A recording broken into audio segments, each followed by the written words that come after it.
सभी लोगों का रियूनियन आईएएस में स्वागत है और सभी लोग पेपर कर लिए होंगे। अब यहाँ से इसका आंसर कर दिया जाए जल्दी से।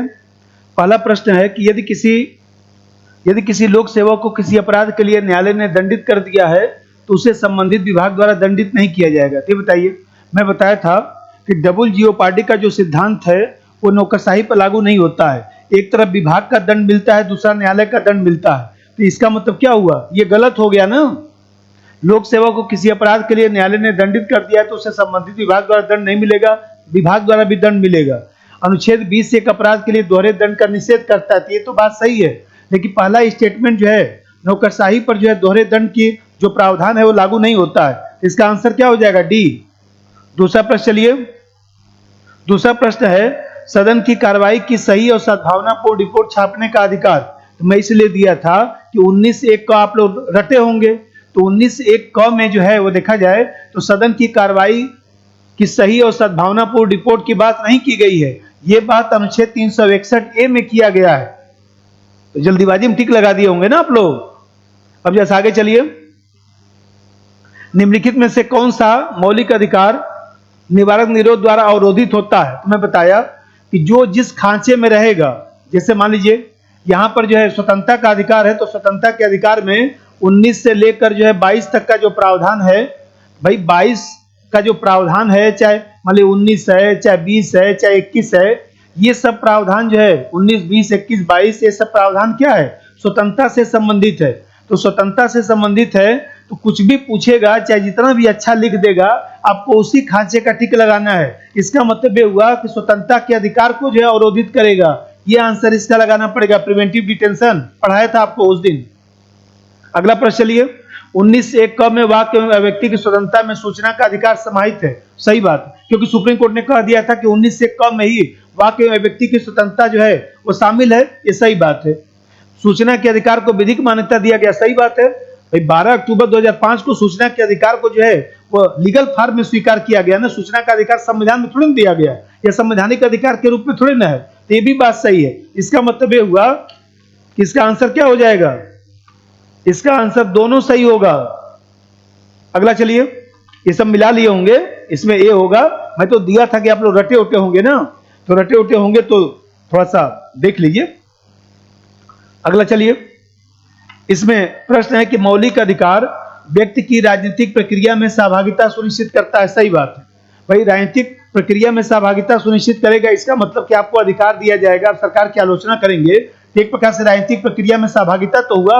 अब मौलिक अधिकार व्यक्ति और समुदाय विशेष को शोषण से सुरक्षा प्रदान नहीं करता। क्यों नहीं करता है, शोषण से सुरक्षा प्रदान करेगा ना भाई। मौलिक अधिकार जो है जो हमको दिया गया है तो उससे सरकार की तानाशाही कम होती है ना। बताया था कि संविधान क्या है, व्यक्ति और राज्य के मध्य संबंध है। तो व्यक्ति को जब राइट मिलेगा या नागरिक को राइट मिलेगा तो उससे राज्य का अधिकार क्या हो जाएगा, कम हो जाएगा। तो राज्य का अधिकार कम हो जाएगा तो उससे जो है हमारा शोषण रुकेगा ना। ये भी बात सही। इससे व्यक्ति की आकांक्षा और राजनीतिक उद्देश्यों के मध्य प्रदान नहीं करता है, तो गलत हो गया ना, ये स्टेटमेंट गलत हो गया ना। इससे व्यक्ति की आकांक्षा और राजनीतिक उद्देश्यों के मध्य समन्वय और सामंजस्य स्थापित होता है। सही बात है। व्यक्ति की आकांक्षा और राजनीतिक उद्देश्य के मध्य समन्वय का मतलब कि भाई संविधान राइट और ड्यूटी के मध्य समायोजन है ना। तो सही बात है। तो इसका स्टेटमेंट जो है क्या पूछ रहा है, सत्य कथन। तो जब सत्य कथन पूछ रहा है तो सत्य कथन में क्या हो जाएगा, 1 और 3 सही होगा। अगला चलिए, भारतीय संविधान के भाग 3 में दिए गए मूल अधिकारों के विषय में एक महत्वपूर्ण तथ्य यह है कि संसद उसमें सामान्यतः संशोधन नहीं कर सकती। सही बात है। वे निरपेक्ष और अमर्यादित है। निरपेक्ष थोड़े ना, एब्सोल्यूट थोड़े ना है, उसमें तमाम प्रतिबंध भी तो लगा है। वे केवल नागरिकों के लिए है। बताया था व्यक्ति और नागरिक दोनों के लिए। नागरिक को ज्यादा अधिकार दिया गया है, 15, 16, 19, 29, 30 नागरिक को है, और शेष मूल अधिकार व्यक्ति और नागरिक दोनों को है। तो ये केवल नागरिक के लिए थोड़े ना है, ये भी गलत। राज्य के नीति तत्वों के पूर्णतः समान है। अरे डीपीएसपी तत्व जो है राज्य के लिए निर्देश है, ये मूल अधिकार हम लोगों को प्राप्त है। तो दोनों में तो जमीन आसमान का अंतर है ना, तो पूर्णतः समान कहां से होगा। ये आंसर लगाइए।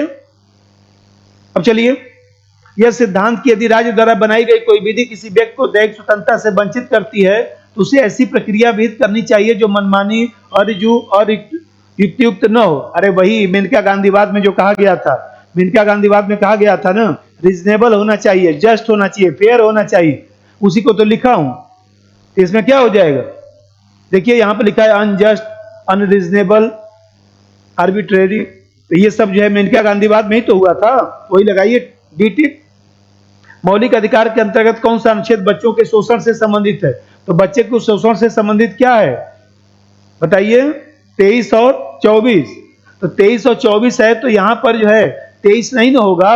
23 तो सामान्य प्रावधान है ना, कल बताया था। बच्चों के संदर्भ में तो अनुच्छेद 24 है ना, तो फिर 23 24 दोनों लिखा है तो 24 टिक लगेगा ना इसमें, क्योंकि शोषण के अधिकार में 23 24 दोनों आता है, लेकिन 24 जो है बच्चा लोगों के संदर्भ में है। मौलिक अधिकार किसके द्वारा निलंबित किया सकता है? तो राष्ट्रपति के द्वारा निलंबित किया जाएगा। प्रधानमंत्री, संसद और उपराष्ट्रपति नहीं, राष्ट्रपति इसमें टिक लगेगा। अब चलिए आगे। भारतीय संविधान में शोषण के विरुद्ध अधिकार के अंतर्गत निम्नलिखित में से कौन परिकल्पित किए गए? तो शोषण के अधिकार में क्या है? 23 और 24। तो मानव देह व्यापार, बलात्श्रम का निषेध 23 में कहा गया है। अस्पृश्यता का अंत 17 में है। अल्पसंख्यकों के हितों की सुरक्षा 29 और 30 में है। और कारखाने खदानों में बच्चों की मजदूरी का निषेध ये 24 में है। तो इसका मतलब कि 17 तो होगा नहीं, 29 30 तो होगा नहीं, तो इसका मतलब 1 और 4 होगा आंसर। तो क्या होगा आंसर? डी। आगे चलिए। अनुच्छेद 21 के बारे में असत्य कथन का चयन करें। सत्य नहीं, असत्य कथन का चयन करना है। सर्वोच्च न्यायालय ने कई निर्णयों में इस अनुच्छेद को परिभाषित किया है। बात सही है। किसी भी व्यक्ति को विधि द्वारा स्थापित प्रक्रिया को छोड़कर अन्य किसी भी से जीवन और व्यक्तिगत स्वतंत्रता के अधिकार से वंचित नहीं किया जाएगा। तो मूल लाइन है, तो सही होगा। जीवन के अधिकार से आशय गरिमापूर्ण जीवन से है, तो उस दिन अर्थ बताया था। व्यक्तिगत स्वतंत्रता से आशय व्यक्ति को पूर्ण बनाने हेतु तमाम आर्थिक परिस्थितियों, आर्थिक परिस्थिति नहीं, सामाजिक परिस्थिति, राजनीतिक परिस्थिति, सब तरह का परिस्थिति है।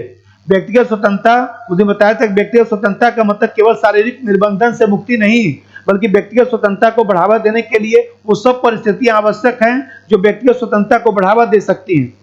जैसे मैं बताया था, पुलिस का निगरानी नहीं होना चाहिए, निजता का अधिकार मिलना चाहिए, विवाह का अधिकार मिलना चाहिए। तो विवाह का अधिकार आर्थिक परिस्थिति थोड़े ना है, सामाजिक परिस्थिति है ना। तो ये गलत हो गया ना, डी वाला। असत्य पूछ रहा है तो डी लगाइए। छात्रवृत्ति शिक्षण संस्थाओं में स्थान आरक्षण अनुसूचित जातियों के शैक्षणिक उत्थान के लिए भारतीय संविधान के कौन सा अनुच्छेद है? ये बताइए। अनुच्छेद 15 4 ही तो होगा, और तो कुछ हो ही नहीं सकता है। कुछ मौलिक अधिकार केवल नागरिकों को ही प्राप्त है। फिर वही प्रश्न जो बार बार पूछ रहा हूं, लेकिन आप लोग भी गलती कर रहे होंगे, मान तो रहे नहीं होंगे। ये बताइए 15 16 19 29 30, ये जो 5 अनुच्छेद है वो केवल नागरिक के लिए है, केवल नागरिक के लिए। और बाकी जो शेष मूल अधिकार है, जो शेष एफआर है, वो व्यक्ति और नागरिक दोनों के लिए है। एक लाइन लिखते लिखते मैं भी थक गया, लेकिन आप लोग कुछ लोग तो इसको भी गलत कर दिए होंगे। ये बताइए। राज्य धर्म, ये पहला लाइन लिखा है तो क्या हो गया? 15, दूसरा क्या हो गया? 16, तीसरा क्या हो गया? 19, ये क्या हो गया? 29। ये बताइए, सब तो है, इसे 1 2 3 4 सब आंसर होगा ना। अब चलिए, मूल अधिकार में अस्पृश्यता निवारण के संदर्भ में निम्न कथनों पर विचार करें। अस्पृश्यता की परिभाषा संविधान में स्पष्टता दी गई है, नहीं दी गई है? सुप्रीम कोर्ट ने देवराजीवाद में परिभाषित किया था। अस्पृश्यता के संदर्भ में केंद्र और राज्य दोनों कानून बना सकते हैं, सही। संसद ने इस संदर्भ में सर्वप्रथम अस्पृश्यता अपराध अधिनियम 1955 बनाया, सही। अस्पृश्यता के आधार पर सेवा से इनकार करने पर संबंधित व्यवसाय का लाइसेंस रद्द किया सकता है, सही। तो पूछ रहा है कि असत्य कथन, इसमें भी कुछ लोग गलत लगाए होंगे, तो असत्य कथन क्या हो जाएगा? केवल एक। चलिए, पेपर पर कर लिए होंगे आप लोग, अब देखिएगा कितना आपका सही है। अब चलिए हम लोग आगे चलते हैं। अब मैं पढ़ाया था आप लोगों को अनुच्छेद 28 पढ़ाया था, 28 1, 28 2, 28 3, ये हो गया था। अब हम लोग आगे चलते हैं। अब इसमें जो है हम लोग पढ़ेंगे शिक्षा एवं संस्कृति संबंधी अधिकार। शिक्षा एवं संस्कृति संबंधी अधिकार। तो शिक्षा और संस्कृति संबंधी जो अधिकार है, इसमें जो है 2 अनुच्छेद है, 29 और 30। आप जानते हैं कि 29 में जो है वह 29 1 और 29 2, और 30 में जो है वह 30 1 और 30 2, ये समझना है। तो 29 1 क्या कहता है? 29 1 कहता है कि भारत के नागरिकों को, अरे भाई 29 30 नागरिक के संदर्भ में तो है, तो भारत के नागरिकों को अपनी भाषा, संस्कृति और लिपि के संरक्षण का अधिकार दिया गया है, 29 1 में कहा गया है। और 29 2 में कहा गया है कि शिक्षण संस्थाओं में प्रवेश का अधिकार दिया गया है। किसी भी शिक्षण संस्था में राज्य निधि से सहायता दिया जाता है, वहां धर्म, मूल वंश, जाति, भाषा एवं अन्य किसी आधार पर कोई भेदभाव नहीं किया जाएगा। तो ये बात 29(2) में लिखा गया है। और यहां पर ध्यान रखिएगा एक चीज, एक केस भी आपको ध्यान रखना है, Saint Stephen's versus Delhi University DU 1992 का केस है। इस केस में जो है कहा गया था, सुप्रीम कोर्ट ने कहा था कि अल्पसंख्यक संस्थाएं कम से कम 50% स्थान जो है वो अन्य वर्गों के लिए उपलब्ध कराएंगी, मतलब 50% स्थान जो है आरक्षित कर सकती हैं। जैसे हम लोग के यहाँ जो है वो देखा जाए तो जामिया मिलिया जो यूनिवर्सिटी है वो अल्पसंख्यक विश्वविद्यालय है, लेकिन अलीगढ़ मुस्लिम विश्वविद्यालय अल्पसंख्यक नहीं है, क्योंकि इसका एक क्राइटेरिया होता है। तो मैं कभी आप लोगों को चर्चा कर दूंगा। और मैं बताया कि सुप्रीम कोर्ट ने सेंट स्टीफेंस वाद में कहा कि अल्पसंख्यक संस्थाएं कम से कम 50% स्थान अन्य वर्गों के लिए उपलब्ध कराएंगे और अन्य वर्गों के प्रवेश के लिए केवल योग्यता को ही आधार बनाया जाएगा और कोई आधार नहीं बनाया जा सकता है। तो देखते हैं ना, जामिया मिलिया जो है 3रे नंबर का यूनिवर्सिटी है इस समय। अब देखिए 30(1), तो 30(1) में कहा गया कि अल्पसंख्यक वर्ग को अपने मनपसंद की शिक्षण संस्थाओं की स्थापना और प्रबंधन का अधिकार दिया गया है। तो ये बात 30(1) में लिखा गया है कि अल्पसंख्यक वर्ग को अपने मनपसंद की शिक्षण संस्थाओं की स्थापना एवं प्रबंधन का अधिकार है। और 30(2) में क्या कहा गया है? 30(2) में कहा गया है कि राज्य जो है शिक्षण संस्थाओं में विभेद नहीं करेगा।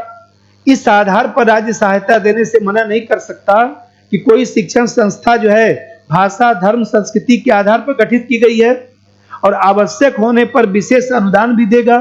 जैसे मान लीजिए राजस्थान को लीजिए, तो राजस्थान में मदरसों को जो है आधुनिक बनाने के लिए अनुदान दिया गया। अभी उत्तर प्रदेश में भी 6 महीना पहले एक सर्वे कराया गया जिससे वहां पर आधारभूत संरचना का निर्माण किया जा सके। तो आपको ध्यान होगा कि ये 30(2) के तहत किया गया। और एक चीज ध्यान रखिए कि हमारे यहाँ जो अल्पसंख्यक वर्ग जो घोषित किया जाता है, जैसे मान लीजिए मैं कहूं कि अल्पसंख्यक, तो अल्पसंख्यक बनाने का आधार संविधान में क्या है?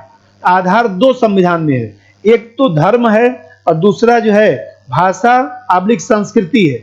ये 2 ही आधार संविधान में लिखा गया है, निर्जातीयता और अन्य आधार कुछ नहीं लिखा गया, ध्यान रखिएगा। और यहां पर एक चीज और ध्यान रखिएगा कि अल्पसंख्यक शब्द की परिभाषा संविधान में नहीं दिया गया है, बल्कि केंद्र और राज्य सरकारें अपनी सुविधा के अनुसार अल्पसंख्यक वर्ग घोषित करती हैं। जैसे 2014 में जैन को अल्पसंख्यक वर्ग का दर्जा राष्ट्रीय स्तर पर दिया गया था और उसके पहले मध्य प्रदेश, महाराष्ट्र में जैन को अल्पसंख्यक का दर्जा था लेकिन राष्ट्रीय स्तर पर नहीं था। तो आपको ध्यान होगा कि भारत में जो है वो देखा जाए तो अल्पसंख्यक वर्ग घोषित करने का अधिकार केंद्र और राज्य दोनों को दे दिया गया है। और इस प्रावधान को संविधान में क्यों जोड़ा गया?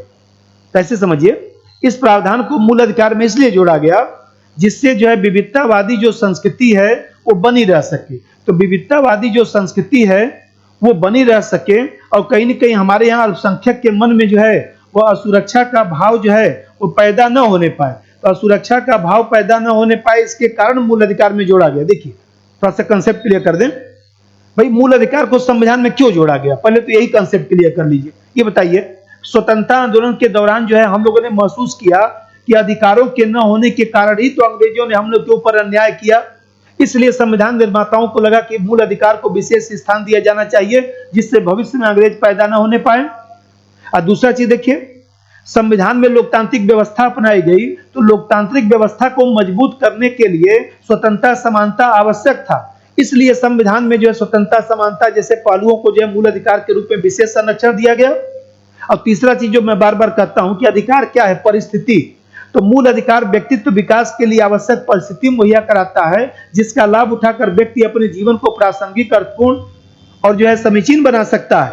और सबसे बड़ी बात है जो अभी बता रहा था कि भारत में विविधतापूर्ण संस्कृति है और ऐसी दिशा में विभिन्न धर्म, जाति, भाषा, वर्ण के लोग रहते हैं। तो ऐसी दिशा में जो है वो सब यदि मूल अधिकार नहीं दिया जाएगा तो जिनकी संख्या कम है उनके मन में सुरक्षा का भाव उत्पन्न हो सकता है और सुरक्षा का भाव उत्पन्न हो सकता है। तो सभी लोग समान रूप से राज्य की मुख्य धारा से जुड़े रहें, इसलिए मूल अधिकार को विशेष दर्जा दिया गया। और सबसे बड़ी बात है कि हमारे यहाँ प्रस्तावना में जिसे स्वतंत्रता, समानता, न्याय, बंधुत्व ये सब जो लिखा गया है, उसी चीज को जो है वह व्यापक रूप से तो वहां पर कुछ लिखा नहीं गया, तो उसको व्यापक रूप से मूल अधिकार लिखा गया, जिससे जो है ये स्पष्ट हो सके कि स्वतंत्रता, समानता, न्याय, बंधुत्व जो लिखा गया है उसका वास्तविक अर्थ क्या है। तभी तो प्रस्तावना में जो चीज लिखा गया है उस चीज को संविधान में जो है आगे व्याख्या किया गया, तो मूल अधिकार में भी उसकी व्याख्या दिखाई देती है। चलिए, ये सब आप लोग पढ़ते हैं मेंस में। तो मैं बता रहा था कि आपको जो है ये ध्यान रखना है कि अल्पसंख्यक वर्ग घोषित करने का दो आधार है, एक धर्म और दूसरा आधार है भाषा, संस्कृति। और ये फिर अनुच्छेद के बारे में आप लोग को ध्यान रखना है। अब यहां पर समझिए, अब यहां पर जो अनुच्छेद 31 है उसके बारे में थोड़ा सा चर्चा कर लिया जाए। देखिए, जो अनुच्छेद 31 है, तब जानते हैं कि अनुच्छेद 31 में संपत्ति का अधिकार था, और संपत्ति का अधिकार था तो मैं आप लोगों को बताया था कि इस अनुच्छेद को समाप्त कर दिया गया किस संशोधन द्वारा, 44वां संविधान संशोधन 1978 द्वारा जनता पार्टी सरकार ने। तो जनता पार्टी सरकार ने इस अनुच्छेद को निरसित कर दिया, समाप्त कर दिया। और फिर इसको जो है, जो फंडामेंटल राइट था संपत्ति का अधिकार, यहां से उठाकर उसको लीगल राइट बना दिया गया और 300 क में रख दिया गया, भाग 12 में रख दिया गया, अध्याय 4 में रख दिया गया।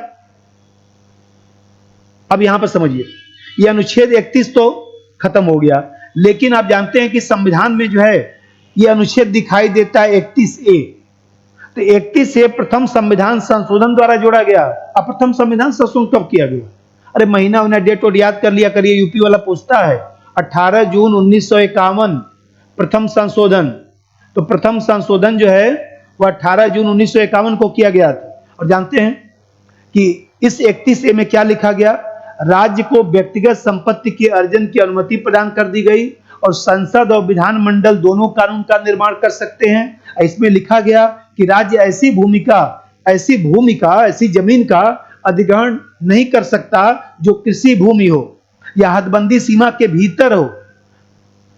यदि ऐसा किया जाता है तो बाजार कीमत के आधार पर मुआवजे का प्रावधान किया गया। तो आप देखते हैं कि कहीं न कहीं जो है हमारे यहाँ प्रथम संविधान संशोधन द्वारा 31A जोड़ा गया और राज्य द्वारा संपत्ति के अधिग्रहण के मामलों में जो है संरक्षण प्रदान किया गया और इसी से भूमि सुधार कानूनों को जो है संरक्षण भी आगे दिया गया। ये आपको ध्यान रखना है। और 31B कब जोड़ा गया? ये भी प्रथम संशोधन द्वारा जोड़ा गया 1951 में। इसमें क्या, तो उस दिन बताया था कि 31B के तहत 9वीं अनुसूची शामिल किया गया। 9वीं अनुसूची का सामान्य अर्थ क्या होता है? अरे ऐसा बक्सा जिसमें कोई चीज डाल देंगे तो उसका न्यायिक पुनर्विलोकन नहीं होगा। तो आपको ध्यान होगा कि वो जो कियोटोवाद था 2007 वाला, उसमें सुप्रीम कोर्ट ने कह दिया ना कि 9वीं अनुसूची का हम न्यायिक पुनर्विलोकन कर सकते हैं। और ये भी सुप्रीम कोर्ट ने कहा कि 1973 और उसके बाद कोई विषय यदि रखा गया है तो उसका न्यायिक पुनर्विलोकन किया जा सकता है। इसका मतलब कि 9वीं अनुसूची का वर्तमान में न्यायिक पुनर्विलोकन हो सकता है। तो 9वीं अनुसूची किसके तहत जोड़ा गया? 31B के तहत।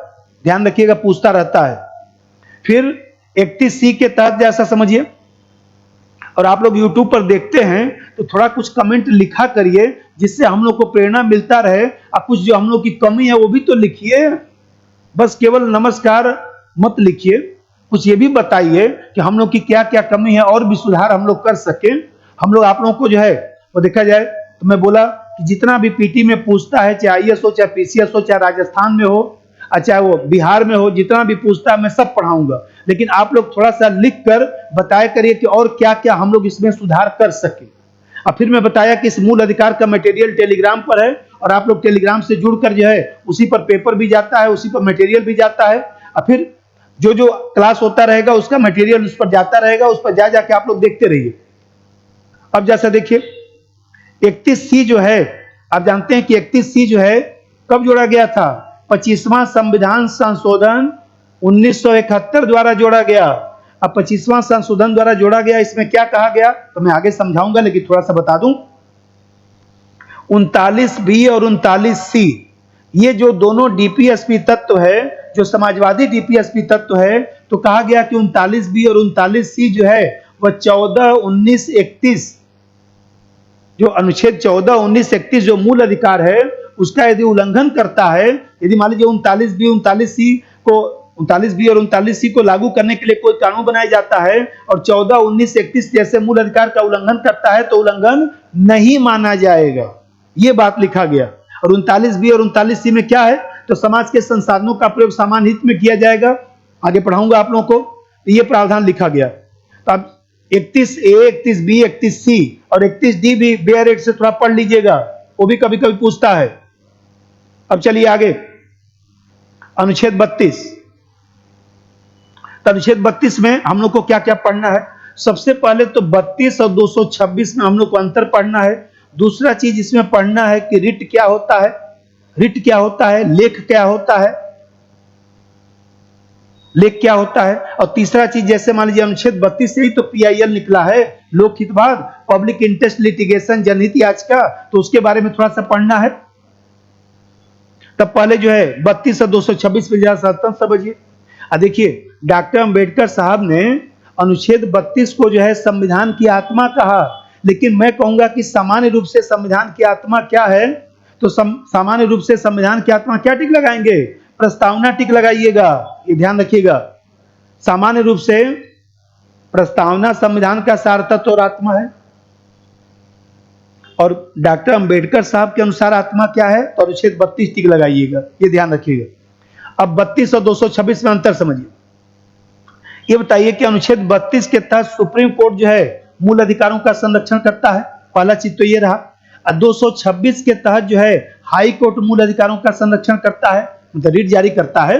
रिट जारी करने का अधिकार सुप्रीम कोर्ट, हाई कोर्ट को ही दिया गया है। लोअर कोर्ट को रिट जारी करने का अधिकार नहीं है, अभी तक कोई कानून नहीं बना है। संसद चाहे तो लोअर कोर्ट को जो है रिट जारी करने का अधिकार दे सकती है, लेकिन अभी तक संसद ने कोई कानून नहीं बनाया है, राज्य विधानमंडल को यह अधिकार नहीं है।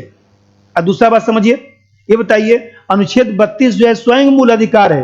अरे अनुच्छेद 12 से लेकर 35 के बीच में ही तो 32 आएगा, तो 32 स्वयं मूल अधिकार है।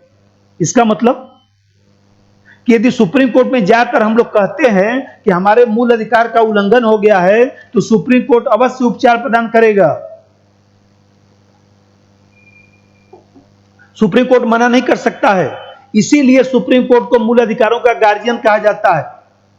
226 को मूल अधिकारों का गार्जियन नहीं माना जाएगा, क्योंकि यह संवैधानिक अधिकार के रूप में है, ये 226 मूल अधिकार नहीं है। देखिए 226 को समझिए, ये मूल अधिकार तो है नहीं, संवैधानिक अधिकार है। हाई कोर्ट किसी कारण से उपचार प्रदान करने से मना भी तो कर सकता है, लेकिन यहां पर 32 में तो सुप्रीम कोर्ट बाध्य है, ये नहीं कर सकता कि हम उपचार प्रदान नहीं करेंगे। अरे बताइए, आप लोग फेल होते हैं तो गार्जियन क्या करता है? पहले डांटेगा, और डांट उठ कर जो है फिर बोलेगा कि जाके पढ़िए साल भर, यही तो कहता है। ये थोड़े बोलेगा हमसे क्या मतलब है।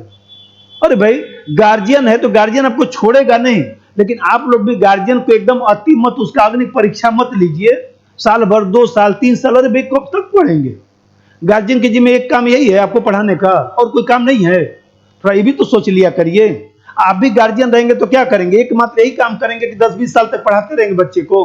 अरे 1 साल, 2 साल, 3 साल तैयारी कर लीजिए, थोड़ा सा सेल्फ डिटर्मिनेशन करिए, थोड़ा सेल्फ रियलाइजेशन करिए कि जल्दी से मामले को हला भला करिए। IAS हुआ, PCS हुआ, कहीं सिलेक्शन से लेकर थोड़ा गार्जियन को फ्री कर दीजिए, उसको भी लगे कि हमारा भी जीवन मिला हुआ है, ये ना लगे कि केवल आपको पढ़ाने के लिए उसका जीवन था।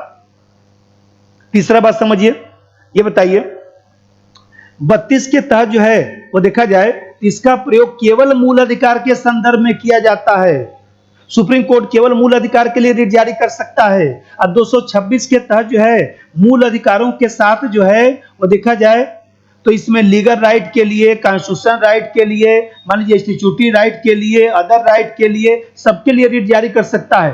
मान लीजिए कोई लोकसभा के चुनाव में कोई समस्या उत्पन्न हो गया, तो क्या आप अनुच्छेद 32 के साथ सुप्रीम कोर्ट जा सकते हैं? नहीं, पहले हाई कोर्ट जाएंगे, उसके बाद सुप्रीम कोर्ट जाएंगे। क्यों? क्योंकि वो लीगल राइट के रूप में है, कॉन्स्टिट्यूशन राइट के रूप में है। मान लीजिए आपको मत देने से कोई रोक दिया, तो क्या सीधे सुप्रीम कोर्ट जा पाएंगे? नहीं, पहले हाई कोर्ट जाना पड़ेगा, उसके बाद सुप्रीम कोर्ट जाएंगे। ये बताइए चौथा अंतर आइए, ये बताइए आपातकाल में मूल अधिकारों का निलंबन किया जा सकता है।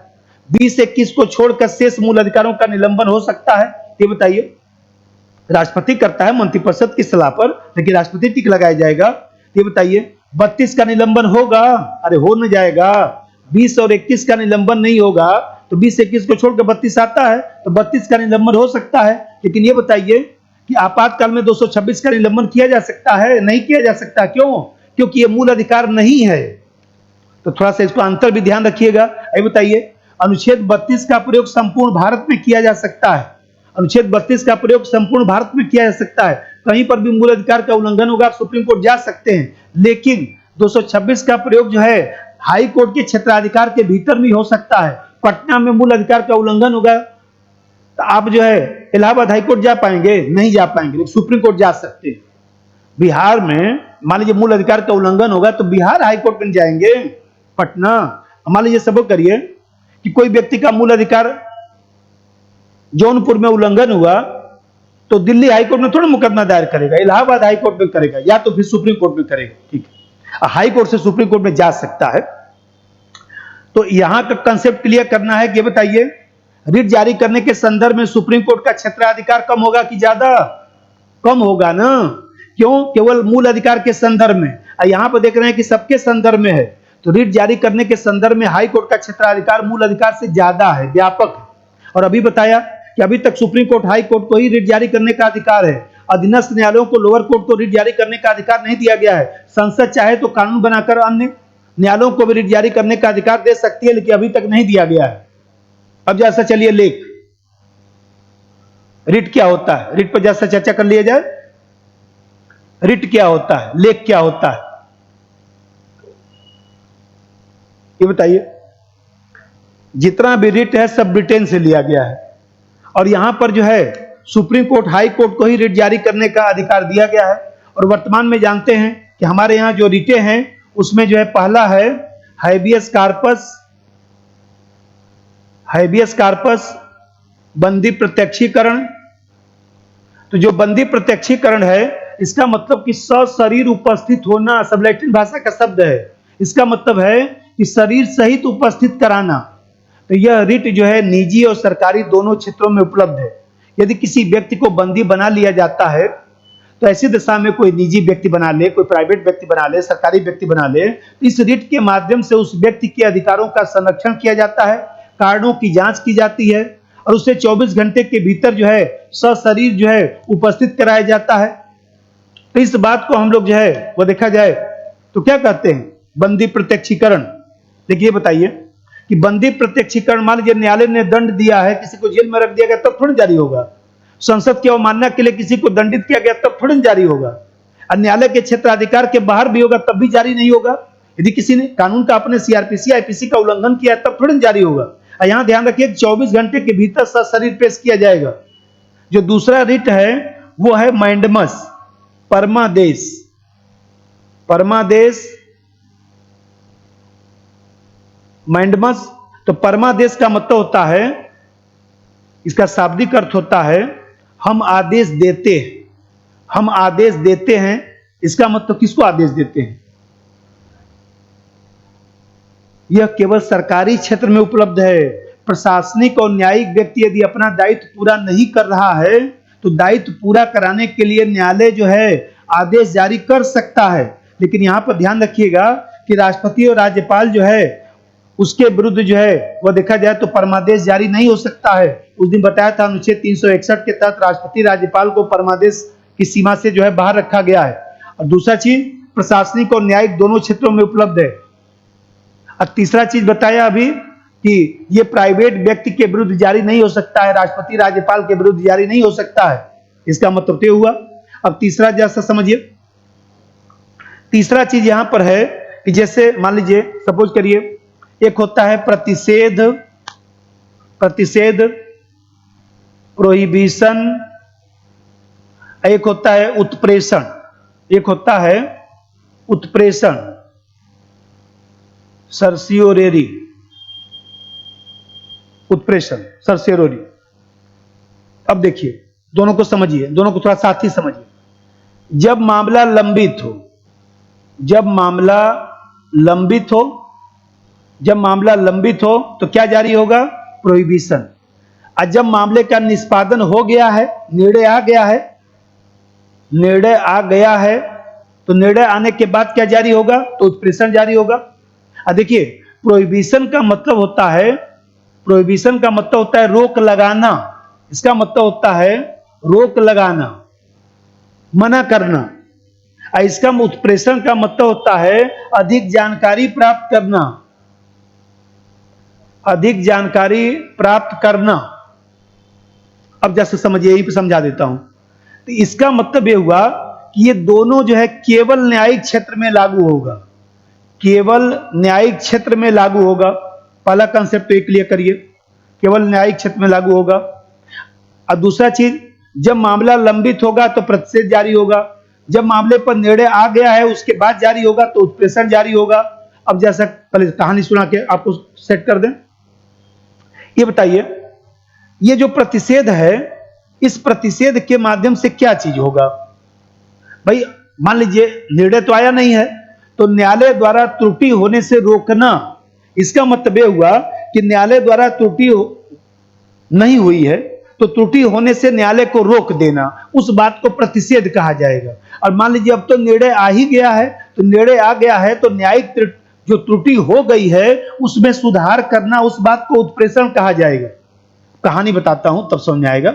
ये बताइए, सुप्रीम कोर्ट है, इसके नीचे हाई कोर्ट है, इसके नीचे लोअर कोर्ट है। अब लोअर कोर्ट में कोई संवैधानिक मुकदमा चल रहा है, संविधान की व्याख्या लोअर कोर्ट कर रहा है। बताइए, संविधान की व्याख्या करने का अधिकार लोअर कोर्ट को नहीं है। अब मान लीजिए हाई कोर्ट अपने राज्य क्षेत्र के भीतर सुपरिटेंडेंस ओवरऑल कोर्ट रखता है, उसका क्षेत्राधिकार सभी लोअर कोर्ट पर होता है। अब हाई कोर्ट के पास रिपोर्ट आती है, पता चलता है कि जो है कोई लोअर कोर्ट संविधान की व्याख्या कर रहा है, तो मान लीजिए अब देखा जाए तो वो क्या करेगा, वो एक रिट जारी करेगा। भाई मामले पर निर्णय नहीं आया, अभी सुनवाई चल रही है, तब तो प्रोहिबिशन जारी करेगा। अब मान लीजिए न्यायालय ने निर्णय दे दिया, तब सरसेरोरी जारी करेगा। और इस तरह से अधीनस्थ न्यायालय में कोई मुकदमा यदि संवैधानिक मामले का चल रहा है तो उस मामले को अपने पास मंगाकर हाई कोर्ट जो है उस पर निर्णय दे देता है। और इस तरह से देखा जाए तो प्रोहिबिशन के माध्यम से जो है गलती होने से रोक देता है, और उत्प्रेषण के माध्यम से जो है जो त्रुटि हो गई है उसमें सुधार कर देता है। यहां पर ध्यान रखिए कि यह प्रशासनिक क्षेत्र में 3 और 4% उत्प्रेषण लागू नहीं होता है। अब फिर देखिए पांचवा जो रिट है उसको बोलते हैं अधिकार परीक्षा। अधिकार परीक्षा इसको बोलते हैं। अधिकार परीक्षा का मतलब होता है, अधिकार परीक्षा का मतलब क्या होगा? अधिकार परीक्षा का मतलब है क्यो वारंटो, इसको अंग्रेजी में लिख दूं, क्यो वारंटो। तो क्यो वारंटो जो है, क्यो वारंटो का मतलब है कि आपको क्या अधिकार है, आपको क्या अधिकार है, आपको क्या अधिकार है। अरे तो किसको? यह रिट सार्वजनिक पद को सुरक्षित रखने के लिए जारी किया जाता है। ऐसे व्यक्ति के विरुद्ध जारी किया जाएगा जो किसी लोक पद पर अवैध रूप से बैठा हुआ है या कोई अधिकारी अपने अधिकार का उल्लंघन कर रहा है। तो यह रिट प्रशासनिक और न्यायिक दोनों क्षेत्रों में उपलब्ध है। ये 5 प्रकार का रिट है, इसको ध्यान रखना है। हमें बताया कि अब थोड़ा सा हम लोग जो है जल्दी से पीआईएल के बारे में थोड़ा सा बता दें। वैसे तो मेंस में आता है, लेकिन चलिए कोई बात नहीं, थोड़ा सा यहां पर ध्यान डालिए। पब्लिक इंटरेस्ट लिटिगेशन, लोक हितवाद। तो पहले समझिए कि लोक हितवाद का जन्म अमेरिका में हुआ, अमेरिका से ही भारत में लिया गया है। और भारत में अनुच्छेद 32 के तहत जो है यह प्रत्यक्ष रूप से दिखाई देता है। और लोक हितवाद का जन्म न्यायिक निर्णय के माध्यम से उत्पन्न हुआ है। और लोक हितवाद जो है वह प्रारंभिक क्षेत्राधिकार के तहत है, आगे पढ़ाऊंगा, ओरिजिनल जुरिस्डिक्शन के तहत है, प्रारंभिक क्षेत्राधिकार के तहत है। और यहाँ पर लोक हितवाद जो है वो देखा जाए तो सुप्रीम कोर्ट और हाई कोर्ट दोनों में हो सकता है। लोक हितवाद लोअर कोर्ट द्वारा जारी नहीं किया सकता है। अब भारत में लोक हितवाद का जन्मदाता कौन है? पीएन भगवती साहब। पीएन भगवती साहब नहीं दिया रहेगा तो कृष्ण अय्यर साहब भी टिक लगा सकते हैं, और दोनों दिया रहेगा तो दोनों टिक लगा दीजिएगा। इसका मतलब क्या है भाई? लोक हितवाद का मतलब क्या होता है ये बताइए। यदि कोई व्यक्ति या समुदाय या समूह जिसके मूल अधिकार का उल्लंघन हो रहा है और ऐसी दिशा में जो है उसकी तरफ से कोई अन्य व्यक्ति और संस्था जाकर न्यायालय में वाद दायर कर सकता है और न्यायालय निर्णय प्रदान करेगा। शुरुआती दौर में तो यही कहा गया। अब जानते हैं कि एमसी मेहता का एक केस आया था, 1987 की बात है, जो पर्यावरणविद है। इस बार मेंस में क्वेश्चन भी आया था पर्यावरण वाला, उन्हीं का केस लिखना था।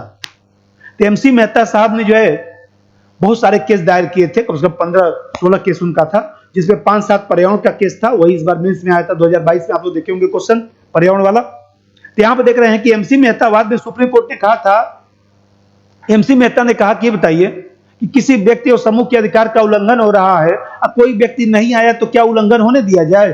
तो सुप्रीम कोर्ट ने कहा कि नहीं, वह व्यक्ति पत्र लिखकर हमको जो है सूचना दे सकता है, और कहीं न कहीं न्यायालय स्वयं संज्ञान के आधार पर भी निर्णय दे सकता है, न्यायालय पत्र पत्रिका के माध्यम से भी निर्णय दे सकता है। इस तरह से देखते हैं कि एमसी मेहताबाद में सुप्रीम कोर्ट ने जो है वह देखा जाए तो पीआईएल का विस्तार कर दिया। तो ये पीआईएल अमेरिका से भारत में लिया गया है, अनुच्छेद 32(2) के तहत जो है अप्रत्यक्ष रूप से पाया जाता है, न्यायिक निर्णय से उत्पन्न हुआ है, प्रारंभिक क्षेत्राधिकार के तहत आता है, ओरिजिनल जुरिस्डिक्शन के तहत आता है। सुप्रीम कोर्ट, हाई कोर्ट ही पीआईएल जारी कर सकता है, लोअर कोर्ट को अधिकार नहीं है। और फिर पीएन भगवती के सैयद साहब इसके जन्मदाता हैं, और इसका क्या मतलब है तो अभी बता दिया। अब यहां पे एक चीज ध्यान रखिए, देखिए पीआईएल के संदर्भ में एक सिद्धांत होता है लोकस स्टेंडाई।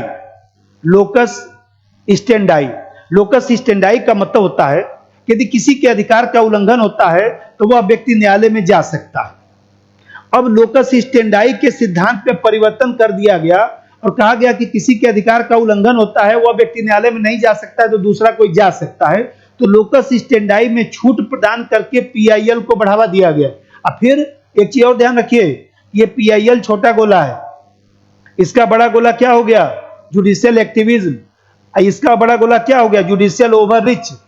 जो मैं मेंस में आप लोग को अंतर करवाया था, जुडिशियल एक्टिविज्म और जुडिशियल ओवररीच। अरे भाई जुडिशियल एक्टिविज्म क्या है कि न्यायालय जो है जब अपने अधिकार क्षेत्र से आगे जाकर, जो उसके अधिकार क्षेत्र में नहीं है, आगे जाकर सामाजिक आर्थिक न्याय के संदर्भ में जो है जब सरकार को आदेश देने लगता है, निर्देश देने लगता है, जिससे लोकतंत्र मजबूत होता है, सामाजिक आर्थिक न्याय की अवधारणा मजबूत होती है, तो उसे हम लोग न्यायिक सक्रियतावाद कहते हैं, जुडिशियल एक्टिविज्म कहते हैं। और उसी का एक और स्वरूप आ गया जुडिशियल ओवररीच। इसका मतलब कि जब न्यायालय जो है अपनी सीमा से आगे जाकर ऐसा काम करता है जो उसको नहीं करना चाहिए, जिससे सरकार के अन्य अंगों में जो है समस्या उत्पन्न हो जाती है कार्य करने में, तो ऐसी जो मनोवृत्ति है उसको कभी कभी हम लोग कहते हैं कि न्यायालय ज्यादा दखल कर रहा है। यहीं पे छोड़िए, देखिए भाई बताइए, पीआईएल के माध्यम से कुछ नहीं हुआ तो कम से कम सरकार के अंग क्रियाशील तो हुए, नौकरशाही मंत्री के लोग जो है उन पर उचित दबाव तो बना, और इस तरह से जो है प्रशासन शासन जो है जनता के प्रति संवेदनशील हो गया, कानून का शासन बढ़ने लगा। अब फिर आप देखते हैं कि पीआईएल के माध्यम से मानव अधिकार का संरक्षण भी तो हुआ, अनुच्छेद 31 का व्यापक स्वरूप पीआईएल के माध्यम से ही तो हुआ है, और कम से कम शासन प्रशासन का केंद्र बिंदु मानव बन गया। आप देखते हैं निजता के अधिकार को सुप्रीम कोर्ट ने उस दिन बताया था कि निजता का अधिकार कहां, 21 में, और 21 में है तो निजता का अधिकार इसी पीआईएल के माध्यम से ही तो आगे बढ़ना शुरू होगा। अब फिर पुट्टा स्वामी विवाद में सुप्रीम कोर्ट ने उसकी व्यापक व्याख्या प्रस्तुत कर दी, तो समाज सुधार की प्रक्रिया को भी बढ़ावा मिलता है। ये बताइए, तमाम घटनाएं होती हैं, सुप्रीम कोर्ट हाई कोर्ट निर्देश जारी करता है, चाहे पर्यावरण संरक्षण हो, चाहे घरेलू हिंसा का मामला हो, चाहे शिक्षा का मामला हो, तो समाज सुधार की प्रक्रिया भी बढ़ती है। लेकिन समस्या ये है कि पीआईएल का आधार तो औचित्यता है ना, कहीं स्पष्ट तो संविधान में कुछ लिखा नहीं है, तो न्यायालय तानाशाही भी तो कर सकता है। ये बताइए, एक हाई कोर्ट दूसरा निर्णय देगा, दूसरा हाई कोर्ट दूसरा निर्णय देगा, इस तरह से निर्णय में परिवर्तन भी होता रहता है, संशय की स्थिति भी रहती है। और सबसे बड़ी समस्या पीआईएल में यह है कि सरकारों के अंगों के मध्य जो सेपरेशन ऑफ पावर का सिद्धांत है वो भी प्रभावित हो जाता है और असंतुलन की स्थिति आ जाती है। भाई विधायिका, कार्यपालिका, न्यायपालिका को संविधान द्वारा जो शक्ति दिया गया है उसमें असंतुलन की स्थिति पैदा हो जाता है। खैर चलिए, ये सब आप लोग पढ़ते हैं, तो ये तो अनुच्छेद 32 हो गया। अब यहां पर थोड़ा सा ध्यान रखिए, सैनिक बलों के संदर्भ में जो मूल अधिकार है, सैन्य बलों के संदर्भ में जो मूल अधिकार है उसमें 33 और 34 दो अनुच्छेद है। तो 33 क्या कहता है, 33 कहता है कि जो सैन्य बल हैं, पुलिस हैं, जो गुप्तचर संगठन है, उन मामलों में एफआईआर को सीमित किया जा सकता है। और यह प्रावधान क्यों किया गया, क्योंकि भाई पुलिस सेना का जो है कर्तव्य जो है वह देखा जाए तो अनुशासन सुनिश्चित करना जरूरी था। तो अब देखते हैं कि इसका दायरा आजकल बढ़ाकर जो है कानून व्यवस्था, सूचना, दूरसंचार तक इसको कर दिया गया है। इस तरह से देखते हैं कि हमारे यहाँ जो है अनुच्छेद 33 जो है सैन्य बल, पुलिस और गुप्तचर संस्थाओं के संदर्भ में मूल अधिकार को सीमित करने का प्रावधान देता है। और अनुच्छेद 34 में देखते हैं कि यदि मान लीजिए कहीं पर मार्शल लॉ लागू है, सेना विधि लागू है, अब मूल अधिकार का उल्लंघन हो जाता है तो संसद आम माफी प्रदान कर सकती है। सेना विधि कोई कानून नहीं, एक व्यवस्था बनाने की प्रक्रिया है जिसको व्यवहार में हम लोग कर्फ्यू और तमाम चीजें कह देते हैं। और अनुच्छेद 35 क्या कहता है, तो अनुच्छेद 35 जो है, अनुच्छेद 33 और 34 के संदर्भ में कानून बनाने का अधिकार केवल संसद को है, राज्य विधानमंडल को नहीं है, ये बात कहता है। और यहां पर ध्यान रखिए कि जैसे मान लीजिए मूल अधिकार में तमाम जो प्रावधान दिए गए हैं उसमें 35 के तहत ही संसद कानून बनाती है। बहुत सारी चीजों में राज्य सरकार को भी कानून बनाने का अधिकार है, जैसे 17 मैं बताया था कि 17 के संदर्भ में जो है केंद्र सरकार और राज्य सरकार दोनों कानून बना सकता है, तो उसमें प्रावधान है। और फिर मैं जब जम्मू कश्मीर पढ़ाऊंगा तो आपको 35A भी पढ़ाऊंगा, क्योंकि 35A का प्रावधान वहां जोड़ूंगा। और उस दिन मैं निजता का अधिकार पर चर्चा किया था कि निजता का अधिकार क्या होता है, तो निजता का अधिकार भी हम लोग को ध्यान रखना है। और सामान्य रूप से जो है देखिए, जैसे शिक्षा का अधिकार है, तो शिक्षा के अधिकार को भी थोड़ा सा जो है तो देखा जाए तो यहीं पर नोट कर लीजिएगा। जैसे शिक्षा का अधिकार जो दिया गया है, ज्यादा नहीं, थोड़ा सा, जैसे मान लीजिए शिक्षा का अधिकार है तो 86वां संविधान संशोधन 2002 द्वारा 21A में जोड़ा गया, और 21A में जोड़ा गया। इसको लागू करने के लिए कब कानून बनाया गया? आप जानते हैं कि इसको लागू करने के लिए सर्वप्रथम अनिवार्य शिक्षा अधिनियम 2009 पारित किया गया और 1 अप्रैल 2010 से लागू किया गया। और इसका जो प्रावधान है थोड़ा सा उसको नोट कर डालिएगा, क्योंकि वहां से भी कभी कोई प्रश्न आता है। PIL में बता दिया, निजता का अधिकार बता दिया। और देखिए, जैसे मान लीजिए अब जो बाकी जो चीजें हैं, जो मेंस वाला पोर्शन है, तो उसमें जो है वो देखा जाए तो अंतर संबद्धता होता है, तो उसमें हम लोग नहीं जाएंगे। इस क्लास को हम लोग यहीं पर विराम देते हैं। और सब लोग जो है वो देखा जाए तो जो जो कमी है उसको, कमी को जो है YouTube पर लिख के जरा भेजिए, हम लोग को समझ में आए कि भाई हम लोग की क्या कमी है। अब 7, 8, 9 वीडियो बन गया, 10 वीडियो बन गया, तो अब तो थोड़ा बहुत आप लोग बताइए और थोड़ा अपने मित्र दोस्तों में प्रचार भी करिए। और उसको क्या बोलते हैं, सब्सक्राइब करिए और क्या क्या करिए, प्रचार करिए। जो समझ रहे हैं करते रहिए। और चलिए अगले वीडियो मिलते हैं, तो फिर हम लोग जो है अब ट्यूसडे को मिलेंगे। सभी लोगों का धन्यवाद।